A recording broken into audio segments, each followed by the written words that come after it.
A minute and 8 seconds. All they needed to do was keep the puck out of the net for a minute and 8 seconds.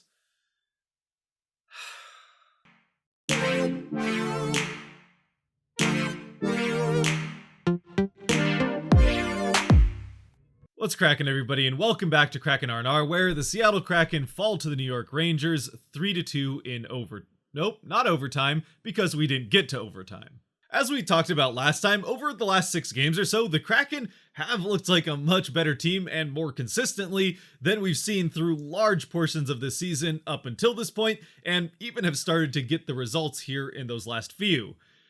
And in this game, really, it continued to be more of the same as they controlled play for the vast majority of the game, kept the puck in the offensive zone, and had a season high in shots on goal.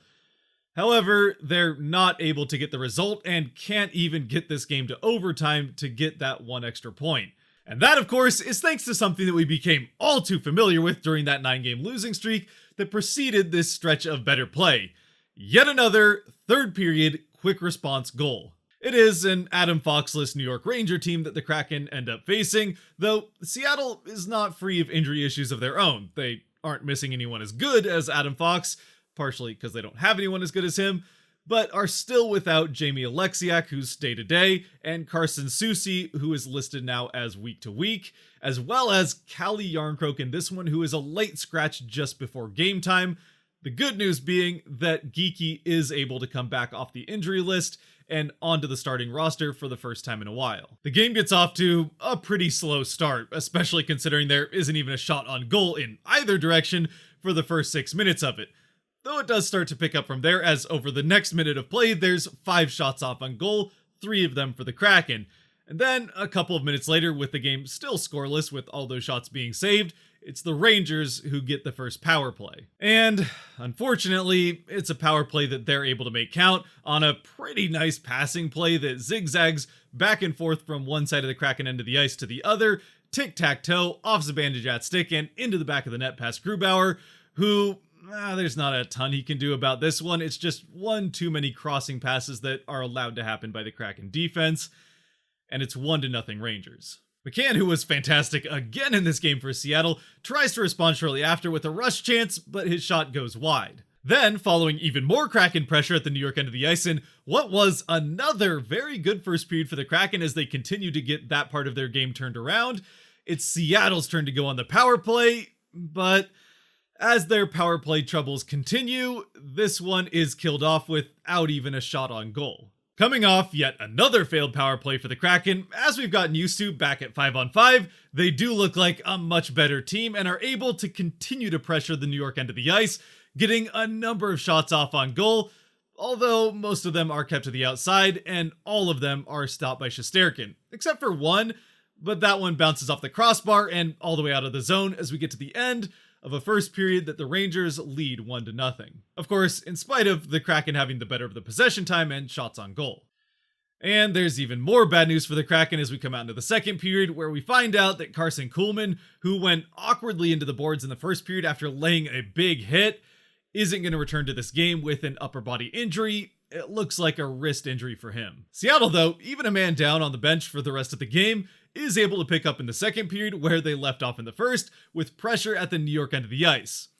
However, the Rangers are able to respond with pressure of their own in the Seattle end, and a good sequence that prevents the Kraken from changing on a couple of occasions. The Rangers are able to change, and eventually, a tired Seattle defense leads to a good scoring opportunity for the Rangers, and a shot gets past Grubauer but goes off the crossbar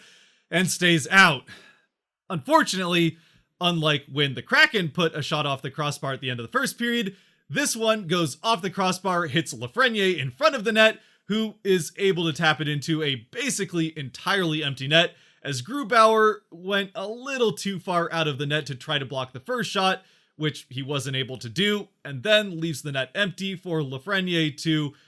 put it into. Seattle, though, does press right back off the ensuing faceoff, trying to and needing to respond quickly to the Rangers taking the 2-0 lead. And just seconds into it, Johansson gets a very good scoring opportunity on a rebound chance, but whiffs on the shot with net to shoot at. And the Rangers survive the early Seattle rush. The Kraken, though, would get another chance rushing right back into the offensive zone down the middle of the ice on a nifty three-man passing play through the slot that goes Johansson to McCann to Eberle, back to McCann, and into the back of the net through Shesterkin's 5-hole to cut the lead in half as McCann gets his 18th goal on the season to cut the lead in half, and the Kraken are back into this game. It's now 2-1. And again, as we've said up until this point, and it continues to be true through the rest of the game, the Kraken were able to get a number of shots off on goal, as we said in the beginning, with them having a season high in shots on goal, but the vast majority of those were kept to the outside. But with this goal, their first of the game, they're finally able to get a good scoring opportunity from the edge of the slot right in front of the goal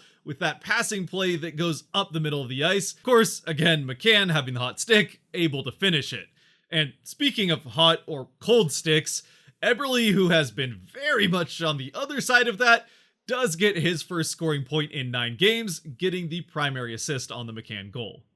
From there, the middle of the period is rather uneventful, and eventually, Seattle does get a second power play of the game with 7 minutes left in the second, though this one starts off somehow even worse than their first power play, not allowing a shorthanded goal, but not getting set up in the offensive zone until there's 30 seconds left. At which point, both Geekie and Donskoy do get shots off on goal, so by the end of it, I guess it was more successful than the first power play in that aspect,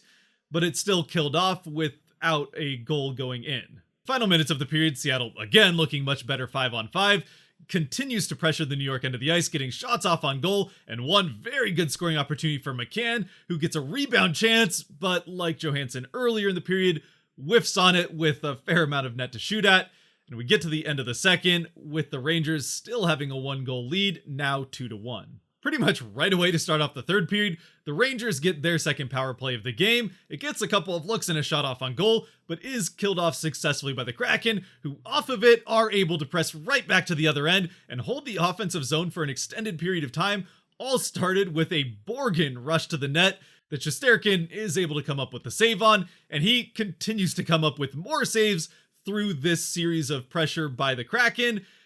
as it ultimately doesn't lead to a goal, but does lead to their third chance on the power play. The Kraken, though, do continue to lay on the offensive pressure, not letting up on the Rangers whatsoever, getting a number of shots off on goal, even though they are continuing to be kept to the outside, and any rebounds seem to only find either Ranger sticks or empty ice and not Kraken players out in front of the net to get those high danger scoring opportunities that you need to get it past a goaltender like Shesterkin, especially when he's on his game like he was tonight and really has been all season long. Eventually, as Seattle gets more and more, maybe over-eager to score that game-tying goal, it instead leads to a defensive breakdown and a free breakaway for Artemi Panarin, who is definitely not the guy you want to be allowing breakaways when you're down 1 goal in the third period and have momentum going in your favor. Fortunately, though, Dunn makes an absolutely incredible back-checking play to shut down this breakaway for Panarin before he can get the shot off on goal. However, Dunn ends up getting called for a hooking on the play, which, to be honest, is nothing short of just a terrible call by the officials, as there's not much of anything there as far as a hook is concerned on Dunn. It's just a clean, fantastic back-checking play to shut down the Panarin chance. Terrible officiating or not, though, there's no going back now, as the Rangers are going to get a power play. Or at least a second of it, as potentially noticing that they made a pretty bad call, the refs immediately make up for it with a holding, I guess, right off the faceoff to start the power play, so immediately we go to 4-on-4 hockey. And it is 2 minutes of 4-on-4 that is, by vast majority, controlled by the Kraken. Right up until they let up another completely free breakaway, this time to Keandre Miller, and this time there's nobody defensively to catch up to him to contest the shot. Fortunately, Grubauer is able to make the save on the 1-on-1 opportunity to keep the Rangers from getting the 3-1 lead. Back to 5-on-5 and back in New York's end of the ice. As we get into the final minutes of the game, a pretty blatant tripping call is missed on Johansson as he goes for a shot, but is made up for very shortly after on a iffy tripping call on McCann, so the Kraken are going to get a power play as the officiating continues to go with the 2 wrongs make a right type of approach to this game. And now, with just 3 minutes left in the game, this 4th Kraken power play of the game again has trouble getting going and getting set up in the offensive zone. Eventually, they are able to do so, and with just 2 minutes left in the game and 1 minute left in the power play, they pull Grubauer to get the 6-on-4 advantage, which continues to have trouble even holding the offensive zone to find those scoring chances that they're looking for. And as the final seconds of the power play wind down, the Kraken seem content to just hold the offensive zone as Gio walks with the puck along the blue line from one side to the other, which does draw the defense with him, opening up a pass across down to the other side of the bottom of the faceoff circle where Gord is waiting for a one-timer. He shoots and he scores! It ties up the game at 2 with 4 seconds left on the power play and just 1 minute and 8 seconds left in the game. The Kraken have done it. I mean, sure, with just 1 minute and 8 seconds left, the game is probably going to overtime, and against a team like the Rangers who have plenty of talent on the forward end, with 3-on-3, who knows what ends up happening, especially against a goaltender like Shesterkin. But still, at least the Kraken are going to come out of this game with 1 point and a fantastic comeback in a game that, quite frankly, without Shesterkin, they probably should have won. Off the ensuing faceoff won by the Rangers, it doesn't take long for the puck to end up in Seattle's end of the ice where it's frozen, leading to a faceoff in Seattle's defensive zone, which is also won by the Rangers, out to Miller, who shoots and scores to give the Rangers the 3-2 lead just 34 seconds after the Kraken tied it, and with just seconds left in the game. Are you kidding me? 58 seconds! All you had to do was prevent the puck from going into the goal for 58 seconds to get this game to overtime. It was such a great comeback, a great game from the Kraken, overcoming Shesterkin, who was a brick wall in net through 42 shots,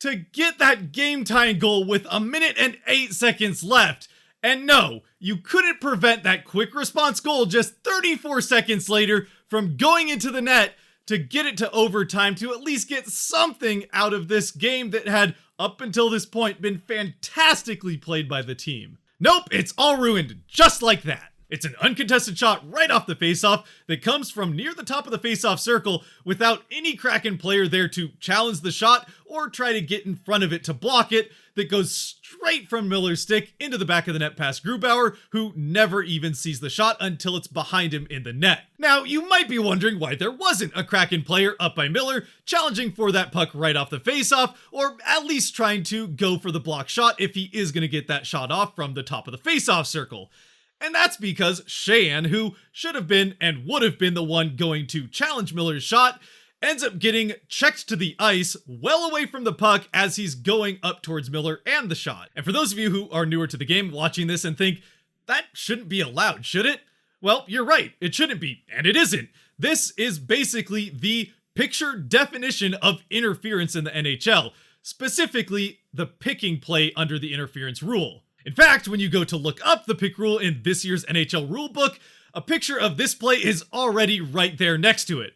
I mean, I put it there, but still, it pretty much is the picture definition of the pick rule, which says a pick is the action of a player who checks an opponent who is not in possession of the puck, as Sheahan isn't here, and is unaware of the impending check or hit. Now, Sheahan, you could make the argument, does see the hit coming right at the last second, but there's no reason for him to think that it's coming because, again, it's an illegal hit. Besides, even if Sheahan does see this hit coming the entire time, the second part of this rule pretty much takes care of that as well, where it says a player who is aware of an impending hit, as Sheahan probably was, but not deemed to be in a legal battle for the puck, as Sheahan wasn't, being pretty far away from the puck at the time, may not be interfered with by a player or goalkeeper delivering a pick. A player delivering a pick is one who moves into the opponent's path without initially having body position, which again is pretty much exactly what we see in this play. So there you go. Another important faceoff lost by the Kraken, the most blatantly missed call of a night of terrible officiating all around, a shot that Grubauer never sees, and another quick response goal leads to the Rangers winning this game 3-2. And now, with less than 30 seconds left in the game, the officials, this time, can't find another bad call to make up for this blatantly missed call like they did earlier in the game, especially considering they'd have to find a way to basically hand Seattle a goal like they do for the Rangers here. So, the Rangers do win 3-2 in a game that, in the end, to me, the Kraken end up losing for 3 key reasons. One of which, obviously, the terrible officiating especially on this last play that does cost Seattle at least 1 point in the standings. But the officiating certainly wasn't the only story of the night, as the second reason I see the Kraken losing this game was their issues in the faceoff circle. By the end of the game, the Rangers only slightly edge out the Kraken in the faceoff circle, winning 32 faceoffs to the Kraken 25. The issue is when the Rangers were winning those faceoffs, as all 5 Kraken power plays start with the Rangers winning the faceoff and killing off 15 to 30 seconds right out of the gate. And even in that one power play where the Kraken did score the goal, right before that goal is scored, the Rangers won a faceoff in their end. Seattle was just able to keep that puck from getting cleared out of the zone in order to be able to eventually get it to Gord for that game-tying goal. And then, of course, we already talked about the Rangers not only winning the faceoff after the game-tying goal, but also winning the faceoff right before the game winner. It's something that the Kraken did struggle with early on in the season, but really ever since mid-November has not been much of an issue, and certainly not much of a consistent issue. So even if it was particularly bad in this game, I don't think that this is much more than a one-night trouble for them. And especially now that Geeky's back, who has been one of their better players in the playoff circle, I should expect that it would get cleared up going forward. And finally, the third reason that the Kraken end up losing this game, and easily the biggest story of it, he ends up getting the first star, is none other than Igor Shesterkin, who was quite simply fantastic again in this game against Seattle, much like he was the last time these two teams faced earlier on this season back in Seattle. In this game, he ends up stopping 40 of 42 to have a save percentage of .952 on the night. And for him, continues a season that very much could make him Vezina worthy by the end of it, especially when they play in New York. With that though, and now just hours after a game that was well played by the Kraken for 59 minutes of it, but ended in incredibly frustrating fashion that I am still very frustrated by, and the fact that I'm constantly stumbling over my words in that frustration, not that you can tell because of editing, haha. As always, I'd love to hear your thoughts down in the comment section. Feel free to vent about the officiating or anything else that didn't go the Kraken way in this game. And until next time, if you have made it to this point, thank you very much for watching. If you did like or enjoy this video more than you like the game, there are buttons for that kind of stuff down below that I'd appreciate you using. And stay safe out there, be good to each other, and go Kraken.